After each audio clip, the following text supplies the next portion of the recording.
کفاره کله لازم کېږي. نو ما تاسو ته هغه څه نه څه بیان مو کړی ده. کله چې یو سړی قصدن روژه ماته کړي، خوراک یې وکړو، ډېره شرم د افسوس خبره یې وي چې یو سړی رمضان مبارک کې قصدن روژې وکړي. په دې باندې رسول الله صلی الله علیه وسلم حدیث مبارک پروت دی.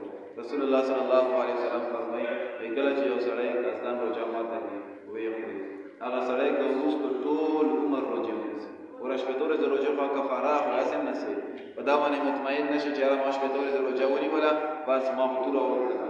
رسول الله صلی الله علیه وسلم فرمایي یو سړی قصدن روژه ماته کړي، وروسته یو ټول عمر روژه ونیوله، سر یې چې کوم دی بیا پکې داسې کوجه یې کړله نه، رسول الله صلی الله علیه وسلم فرمایي هغه روژې والا ثواب ده. څومره نقصان خبره چې یو سړی قصدن روژه ماته کړي. ډېر خلک داسې شته چې ښه صحتمند ښه تکړه وي، ځان له خپلې باندې جوړې کړي وي، یاره زه مې ګردو بیمار یم، ما ته ګردو مسله دا بنده ته ته چا ویلي چې ګردو مسله یې ده روژه مانسه. ما تاسو ته خبره مخکې بیان کړې ده چې کله یو سړی تکړه حکیم له تکړه مسلمان سپیشلیست ډاکټر ته لاړ شي او هغه ورته وایي چې روژه مانسه، نو بیا جوازوالی شته دی. هسې چټي ځان نه وینئ چې ما ته ګردو مسله جوړېږي زه روژې نه نیسم.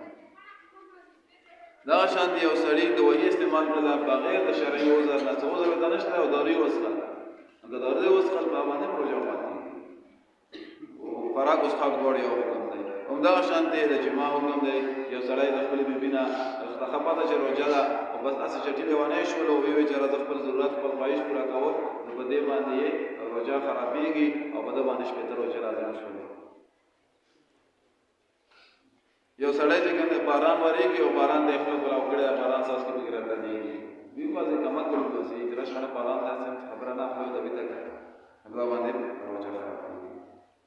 یو سړي خولې ته غنم دانه واچوله، غنم دانه ډېره وړه دانه ده او خولې ته یې غنم دانه واچوله او ماته را ماته یې کړه او تېره یې کړله، نو په ده باندې روژه ماتېږي. دغه شان دی په مالګه څکلو باندې، مالګه راوسته مالګه څکي، نو په دې باندې هم روژه خرابېږي، روژه بې باندې ماتېږي. خو دا یو مسله علما بیانوي چې زنانه هغه زنانه چې کومې زنانه په کور کې داسې سړی وي چې هغه مس چټي دماغ یې خرابېږي، مس چټي په مالګه باندې وڅکېږي، نو هغې لپاره دا جواز شته دی چې ترکاري وڅکي چې هغه مالګه به باندې کمه ده که زیاته ده. په دې باندې ما تاسو ته مخکې ډېره خبره کړې ده. ما عزتمندو لکه څنګه موږ نه غلطي کېږي، داسې زنانه نه غلطي کېږي شي. مالګه کمه شوله نو مس چټي هر څه سر مه راخله او مس چټي چغې مه جوړوه، اسانه خبره مالګه کمه شوله هله لږه مالګه راوړه واچوله، خبره ختمه. څه ضرورت ده چې باید بل جوړوي. دغه زنانه موږ له په کور کې لګیا وي، څومره خدمت کوي. بډشامي ټولو نه مخکې زنانه راوچتېږي که نه راوچتېږي؟ زنانه هم ټولو مخکې راوچتې شي، که هغه په کور کې خور ده که لور ده که مور ده، راوچتې شي او غونډ بډشامۍ تیار کړي. هغې نه بعد چې کوم د سړو د راویښتې چې هله راوچت شوله بډشامۍ تیار کړي، دسترخوان باندې ته هر څه تیار پراته وي. چې کله بډشامۍ وخوري دې اوچت شي، بیا زنانه اوچتې شي، لوښې غونډوي او هغې نه بعد بیا چې کوم دی وینځي.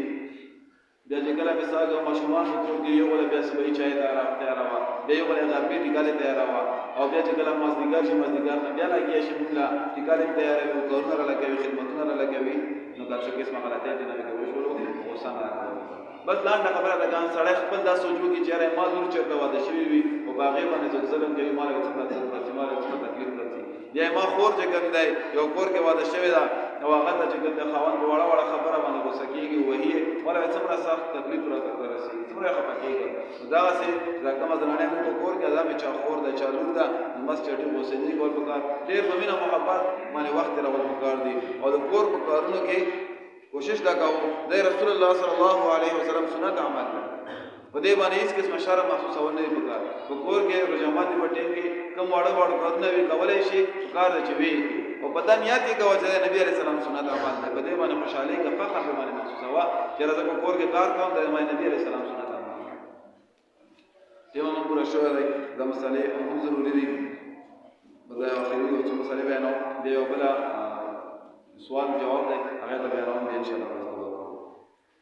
یو سړی خاوره وخوري، یا یوه زنانه ده خاوره وخوري، بل زنانه عادت وي خاورې خوړل، نو دا ښه خبره نه چې خاورې خوري، ځکه چې ته انسان یې چې منګور خوري چې خاورې خوري. خو که یو انسان خاوره خوري یا یوه زنانه هغه خاوره خوري، نو په خاوره باندې روژه ماتېږي. خو چې کله عادتي وي، که یو سړی عادتي نه وي بس چټي یې خوړله، زړه وشول ویې خوړله، نو روژه خو یې باندې ماته شوله، شپېته روژې په دا باندې نشته دی. خو چې کوم انسان عادتي وي خاورې خوړلو او په روژه کې یې خاوره وخوړله، نو دا وایي چې کوم دی یوه شپېته روژې نیسي، یوه یې قضایي راګرځوي، خو شپېته روژې چې کومه مسله بیان شوې ده